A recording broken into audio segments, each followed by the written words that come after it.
It was an average day in my life. I'm just sitting, looking at my computer screen, slowly dying and slowly decaying as I waste my life looking at that blue screen of death, keep resetting my computer over and over again. And I realized I had human rights, so I get out of my chair and go to a different room because why not? And when I got to this other room, I looked out the window because there's a window that actually views something. And I look at my backyard and I see my dad and sister. They're just like looking at something. They're just standing there ominously. I'm just like, what are they looking at? And the more I thought about it, the more confused I got and the more questions that went through my head. Like, what are they looking at and why are they out there? So I went to investigate and I totally fumbled on the stairs, and when I got to the backyard door, I see my sister. She's like gesturing me urgently to come outside and see what's going on. And in my mind, I'm just like, wow, something's about to go down, and I'm scared.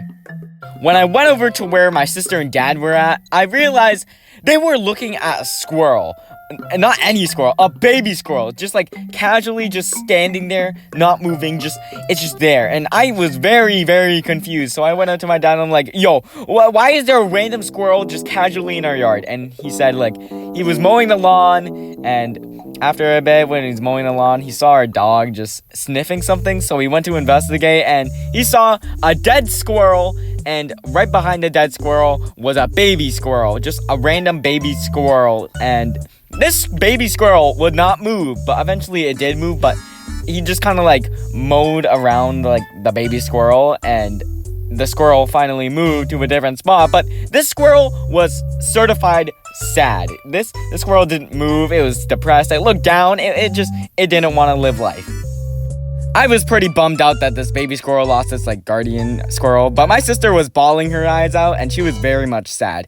And then after a bit, she was like, okay, let's feed the squirrel now. But for some reason, my brain still couldn't comprehend that there was just casually a baby squirrel in our backyard, and my brain's very smooth. And I'm like, I don't want to do this. So me and my sister still go inside. We look through the pantry to see if we have any nuts, because that's what we assume squirrels ate, and they probably did. We only found salted nuts, and these salted nuts were almonds and peanuts. Yes, good peanuts and almonds. Yes, I'm pretty sure squirrels ate nuts, and they probably do eat nuts, but just to make sure, I searched up what squirrels ate just to make sure, because I didn't want the squirrel to have an allergic reaction, go like, oh, I was allergic to almonds, I didn't want the squirrel to die. So I checked, but me and my sister come out with the almonds and peanuts, and we kind of just placed the nuts kind of like a little far away from the squirrel. We just wanted to see if it would move or if it was hungry and wanted to munch on something. But this squirrel would not move. This squirrel was straight up stone. It didn't want to move. It was sad. It looked down.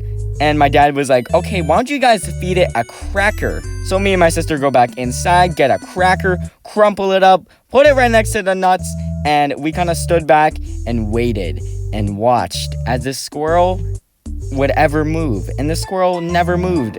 And for a little while, it just still looked down, and then it like wiped its face and it beelined to the fence. It didn't want any part of this. It didn't want the food. It didn't want anything.